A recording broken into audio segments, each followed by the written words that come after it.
عقلیت کا دور ہوگا، شعور و فکر کا دور ہوگا، جب ہر بات کو منطقی عقلیت کے ذریعے سمجھایا جائے گا، جب اس کے لیے سائنسی فکر ہوگی، جب ہر اس دور میں روایات عامہ اور کہانیوں سے بات نہیں چلے گی، وہ واقعات جو کہانیوں کی چادر میں چھپے ہوئے مل چکے ہوں گے، اور وہ مذاہب جن کے پاس اساطیر کے علاوہ کچھ بھی نہیں ہے وہ بھی فنا ہو چکے ہوں گے، سائنس ان کا انہیں مٹا دے گی، فنا کر دے گی۔ سائنس کا سب سے پہلا مقابلہ کرسچینٹی سے ہوا ہے۔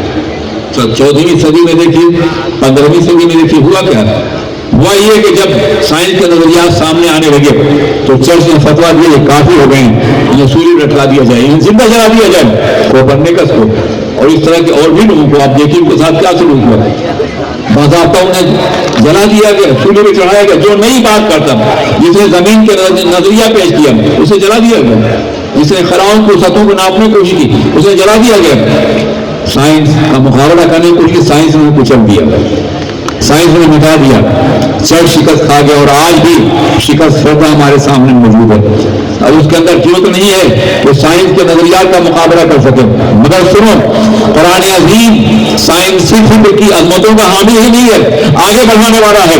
اسی قرآن پاک نے ہمیشہ جو مخاطب بنایا ہے ان تمام توانائیوں کو جن کا تعلق انسان کی فکر سے۔ تم فکر سے کیوں نہیں کام لیتے؟ تم شعور سے کیوں نہیں کام لیتے؟ تم ادراک سے کیوں نہیں کام لیتے؟ تم مشاہدے سے کیوں نہیں لیتے؟ تم بصیرت سے کیوں نہیں کام لیتے؟ تم بصارت سے کیوں نہیں کام لیتے؟ تم تجربے سے کیوں نہیں کام لیتے؟ تم نظر سے کیوں نہیں کام لیتے؟ تم ادراک سے کیوں نہیں کام لیتے ہو؟ ذرا سوچیے، انسانی عقل و فکر کی جتنی نازک توانائیاں ہیں سب کا تذکرہ قرآن نے کیا اور قرآن نے اس کو اپنا مخاطب بنایا ہے۔ بلکہ میں یاد کرتا ہوں، دنیا کے کسی ادب میں انسانی فکر کے اتنے گوشے اور عقلیں نہیں ہیں جو قرآن عظیم کے اندر ہیں۔ یہ عظیم خوبی قرآن عظیم کی ہے۔ تو جو قرآن کتاب نظر و فکر کو اور مشاہدے اور تجربے کو باضابطہ اپنا عنوان بناتی ہے اور اپنا مخاطب بناتی ہے، کیا اس کتاب کو فکر تو شکل دے سکتی ہے؟ عقل شکل دے سکتی ہے؟ شعور شکل دے سکتا ہے؟ یہی وجہ ہے کہ ہر دور کے ارباب سائنس نے قرآن پاک کی عظمتوں کو اعتراف کیا ہے۔ ایک الگ ٹاپک ہے جسے میں بتاتا کہ آج کے دور کی ترقیات اور خلاؤں کی پروازیں اور سیاروں کی وجود، اس کی تمام تر عظمتیں قرآن پاک کی جھلکیاں ہیں جو باضابطہ دکھائی جا سکتی ہیں۔ میرے ساتھیوں، سائنس سے چرچ سکھاتا ہے لیکن اسلام نہیں، اس لیے کہ اسلام اسی راہ کو اختیار کر رہا ہے جو انسانیت کو مطمئن کرتی ہے۔ چشمہ کرے گی مجھ سے یا ایسی کہاں کی ہے، بجلی تو خانہ زاد میرے عاشیاں کی ہے۔ جس کتاب الہی نے شعور و فکر کی راہیں معار کی، اس کتاب الہی کا مقابلہ نہیں کرتا۔ ہاں اتنا ضرور رہا ہے کہ جس کتاب نے ہم کو زندگی دی تھی، ہماری فکر کو توانائی بخشی تھی، ہمیں غالب کیا تھا دنیا پر، جس کتاب کے پڑھنے والے سائنس کے تمام شعور رہنمائی کرتے تھے، جس کتاب پڑھنے والے الجبرا ایجاد کرنے والے تھے، جس کتاب کے پڑھنے والے باضابطہ خلاؤں کی پیمائش کرنے والے، جس کتاب کے پڑھنے والے سیاروں کی سطح ناپنے والے تھے، جس کتاب کے پڑھنے والے میڈیکل سائنس کے ادوات باضابطہ ایجاد کرنے والے تھے، جس کتابوں کے پڑھنے والے نبازی کا نظام قائم کرنے والے تھے، جس قرآن کے پڑھنے والے دل کی دھڑکنوں کا مطالعہ کرتے تھے اور بغیر کسی ذریعے کے سارے امراض کا پتہ بتا لیتے تھے، وہ کتاب قرآن عظیم تھی۔ اس لیے قرآن عظیم نے ہمیشہ دیا ہے کہ تم علوم کے ان تمام میدانوں کو ڈسکور کرنے کی کوشش کرو، شعور و فکر کی تمام راہوں میں چلو جو تم سے ممکن ہو سکے۔ اسلام سائنس کا مخالف نہیں ہے بلکہ سائنس اسلام کی تائید کرتی نظر آتی ہے۔ میرے ساتھی وقت ہوتا تو میں چند مثالوں کے ذریعے آپ کو سمجھانے کی کوشش کرتا کہ کس طرح سے قرآن عظیم نے سائنسی تحقیقات کو نہ صرف یہ کہ مبرہم کیا ہے بلکہ اس سے زیادہ وہ سطح دی ہیں، اور ابھی بہت سی خلائیں ہیں جو باضابطہ موجود ہوں۔ تم نے سماوات کے بارے میں بارہ پڑھا، یہ جو نظر آتا ہے یہ فریب نظر ہے، یہ سماوات نہیں۔ اور آج عالم یہ دنیا دریافت پیش کر چکی ہے، یہ جو سورج ہمارا ہے کروڑوں میل کی وسعتوں کا حامل، اس سے بڑا سورج طلوع ہو چکا ہے جو کسی اور سماوات میں کسی سماج میں نہیں بتا ملے، کسی اور کتاب میں اتنے آسمان تذکرہ نہیں ملے، چاہے وہ آسمانی کتابیں یا دنیاوی کتابیں ہیں۔ یعنی ابھی تحقیق کا راستہ وہاں آپ کو لے جا رہا ہے جس کی رہنمائی قرآن پاک نے کی ہے۔ بلیک ہول کے جن امکانات کا جائزہ آپ لے رہے ہیں، قرآن پاک نے اس کی مثالیں پہلے پیش کر دی۔ آپ ذرا سوچیں اور غور کریں یہ سب کیسے ہو رہا ہے۔ پہلے ہی سے موجود ہے کہ ایک زمین نہیں، یہ ایک آسمان نہیں، سماوات ہے،